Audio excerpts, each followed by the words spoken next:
Des rives de la Méditerranée, au sommet du Mercantour, la première métropole de France s'étend sur près de 150 000 hectares, où la faune et la flore, l'homme et la nature cohabitent en harmonie.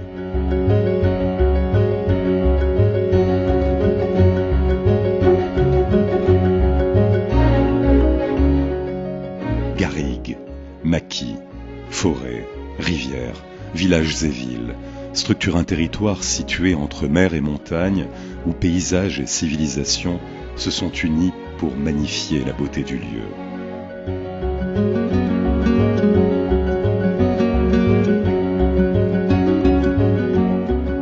En avançant progressivement au cœur de la métropole, la richesse d'une biodiversité unique et remarquable apparaît comme le résultat d'une rencontre entre les reliefs, entre les climats, entre les végétations, pour que la vie, ici, s'épanouisse sous les meilleurs présages.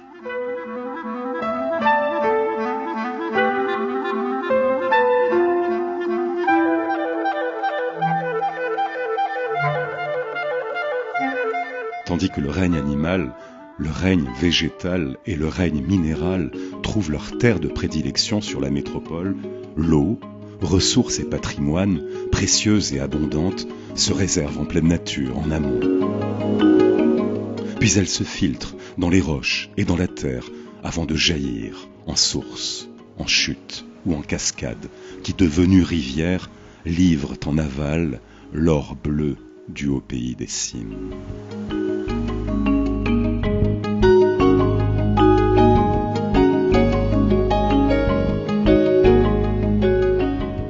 Truites, anguilles, blageons, barbeaux méridionales, écrevisses descendent ou remontent les cours d'eau de la métropole, longeant la flore des rives où petites massettes aux épis bruns et forêts de ripisylves marécageuses maintiennent la biodiversité.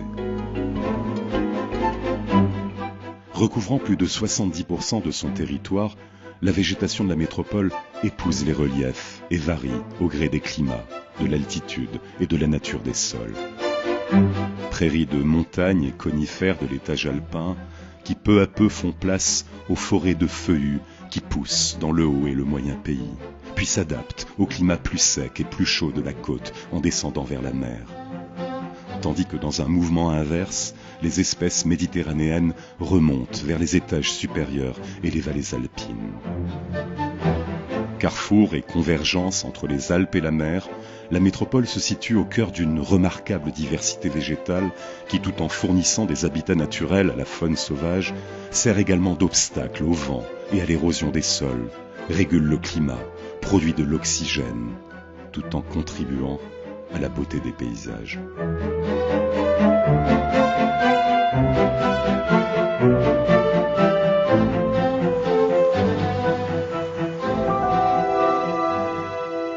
Quittant la terre ferme pour s'avancer au large, la métropole dévoile sa vitrine sous-marine.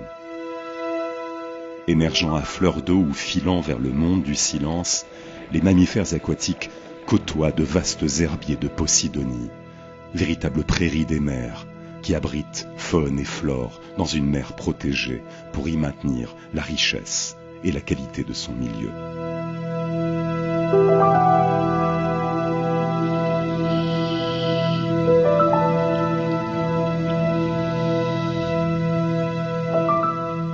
Si la défense du milieu marin permet aujourd'hui sa reconquête, la protection des montagnes de la métropole demeure depuis longtemps une priorité. En 1859 déjà, une réserve royale de chasse au centre du massif du Mercantour naît de la volonté du roi Victor Emmanuel II de Piémont-Sardaigne, qui le premier se préoccupe de la sauvegarde de la faune de ce territoire. 120 ans plus tard, le parc national du Mercantour voit le jour. Au lieu de la biodiversité en Europe, il est aujourd'hui l'un des plus importants foyers d'animaux et de plantes endémiques en France, avec plus de 3200 espèces végétales et animales recensées.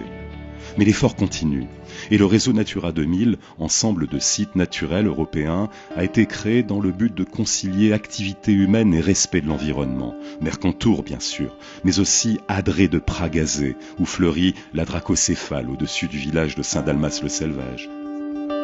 Site à chauve-souris de la Haute-Tinée hébergeant une fragile et inestimable population de chiroptères.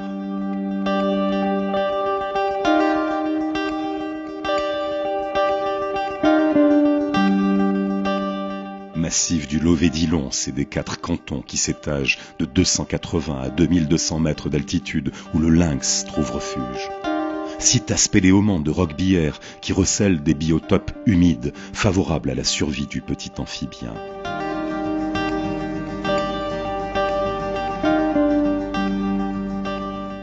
Brec-Dutel, zone de transition entre les Alpes, la Provence et la Ligurie, où se superposent faune et flore de Méditerranée et de montagne.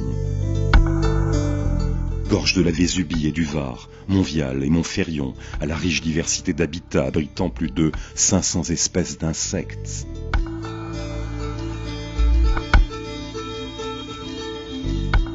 Vallons obscurs de Nice et de Saint-Blaise, canyons humides, creusés dans les poudingues du Var, encaissés, ombragés et profonds, qui accueillent fougères et flore subtropicale. Préalpes de Grasse, où au milieu des pelouses rases, fleurit au début du printemps la nivéole de Nice.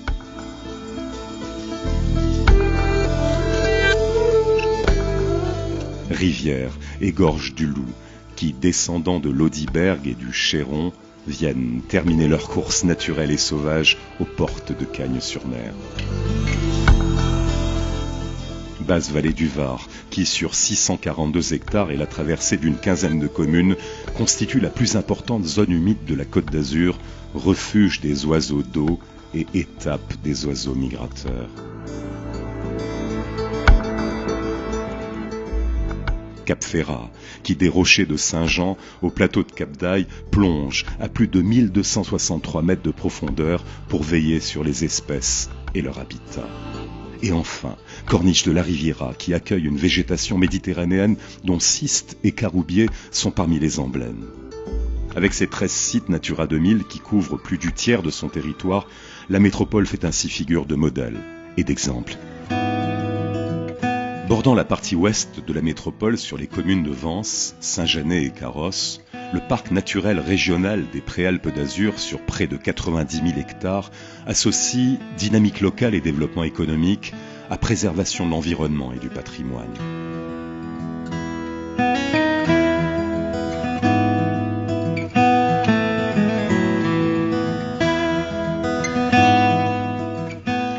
Participant à l'effort de protection de la biodiversité de la métropole, les parcs naturels départementaux proposent aux habitants la dimension d'aires de loisirs et de découverte pour apporter la réponse nécessaire aux besoins de nature et de campagne à 2 pas des bassins de population.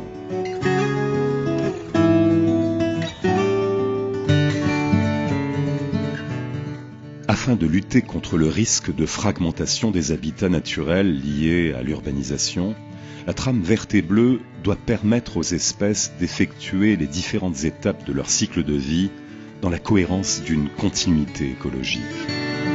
Élaborant un réseau de corridors qui relie entre eux différents espaces riches en biodiversité, la trame verte et bleue contribue à en limiter l'érosion en favorisant les échanges de la faune et de la flore. Animée par une même volonté, la détermination à offrir aux citadins la nature en ville est un engagement fort et constant.